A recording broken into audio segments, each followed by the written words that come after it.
What if true love never truly dies? What if some souls are so deeply connected that even time, distance, and death cannot separate them? For centuries, people have spoken about Lord Krishna, his wisdom, his power, and the fall of the great city of Dvarka. But there is one mystery history rarely talks about. What happened to Radha? How did the woman who loved Krishna more than life itself spend her final moments? And why do many believe that Radha promised to return to earth whenever humanity forgot the true meaning of love? Tonight, we uncover one of the most emotional and spiritual love stories ever told. A story about reincarnation, destiny, and a connection beyond the physical world. Music slowly builds. Long ago, after Krishna left Vrindavan for Mathura, everything changed. The forests became silent, the laughter faded, and the beautiful melodies of Krishna's flute turned into distant memories. But one heart never stopped waiting. Radha.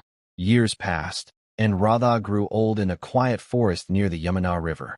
Her body became weak with age, but her soul still belonged to Krishna. Every sunrise, she walked slowly to the riverbank, offering prayers with trembling hands.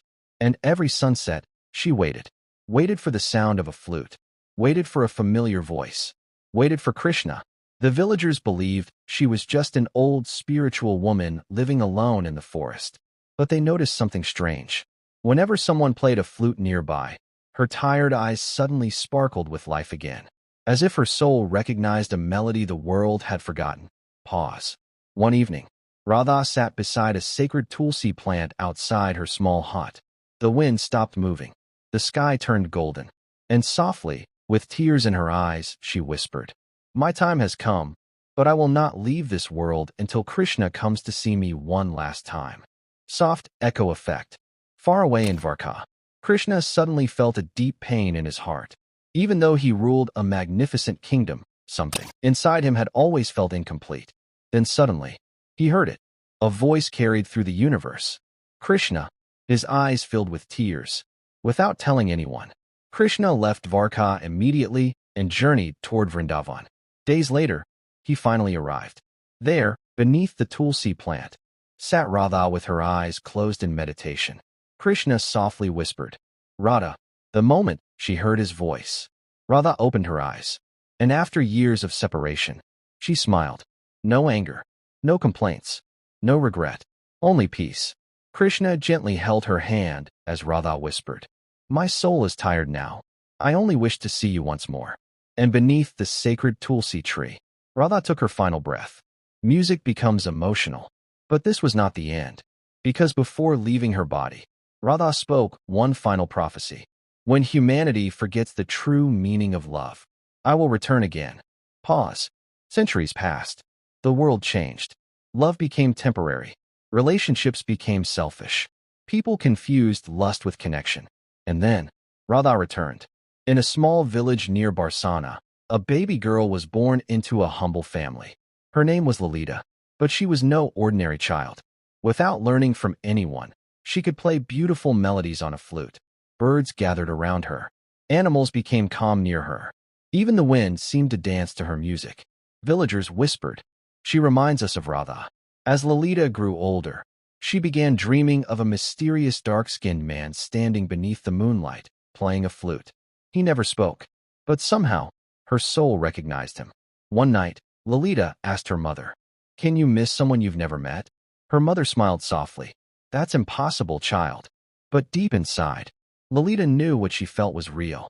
At 13 years old, while playing her flute beside the Yamuna River, something unbelievable happened. The ground beneath her cracked open slightly, revealing an ancient hidden statue of a woman holding a flute. The moment Lalita touched it, a divine voice echoed through the air. "You have returned, Radha." Music builds slowly. Soon, a Himalayan sage revealed the truth. "You were born for a purpose," he said.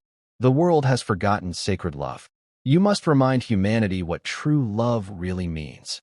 Then he revealed another secret. Krishna has also returned. But this time, Krishna had taken birth as a spiritual teacher named Anantanand, a young monk whose words about love moved people to tears. Yet even Anantanand felt incomplete inside, as if his soul was waiting for someone, determined to find him. Lalita left home carrying only a flute and faith in her heart. Village after village, she searched endlessly. One night, under the full moon, she climbed a hill and played a melody so emotional, it seemed to touch the heavens themselves. Far away in the Himalayas, Anantanan suddenly stopped meditating. Tears rolled down his face. After lifetimes of silence, he had heard her call. Pause. Eventually, their paths crossed at a sacred place called Vrindadam. Anantanan was giving a spiritual speech about eternal love. True love, he said, is not physical attachment. It is the connection of two souls. At that exact moment, his eyes met Lalita's. Time stopped. The crowd disappeared. And in that single moment, both souls remembered everything. Anantanan walked slowly toward her. Lalita whispered, "Why does your voice feel familiar to my soul?" With tears in his eyes, he replied, "Because you were never separate from me." Radha. Emotional music climaxes. But society still questioned their love. So together, they stood before the royal court. People accused Anantanan of breaking spiritual vows. But calmly he answered, "Love is not desire. Love is devotion.